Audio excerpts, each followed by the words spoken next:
चला आताच्या क्षणाची सर्वात मोठी बातमी बघा। बकरी ईद निमित्त कुर्बानीसाठी खास बकरा हवा असतो।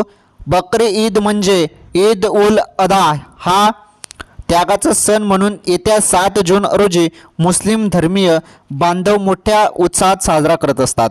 दरम्यान ठाणे जिल्ह्यातील सर्वात मोठ्या बकरी बाजारात पावसामुळे बकरे खरेदी कमी प्रमाणात होत असल्याचं दिसून आले। तर काही परराज्यातील बकरा व्यापारी आणि बकरी ईद निमित्तानं कुर्बानीसाठी बकरा घेणारे ग्राहक यांच्याशी वार्तालाप केली असता महागाईमुळे बाजार मंदीचं सावट असल्यानं यंदाचा बाजार नरम गरम असल्याचं सांगण्यात आलं। तर बघा आताच्या क्षणाची सर्वात मोठी बातमी होती बकरी ईद संदर्भात। तर ही सर्वात मोठी बातमी। तर 7 जून रोजी मुस्लिम धर्मीय बांधव मोठ्या उत्साहात हा सण साजरी करतात। तर बकरी ईद निमित्त कुर्बानीसाठी खास बकरा हवा असतो।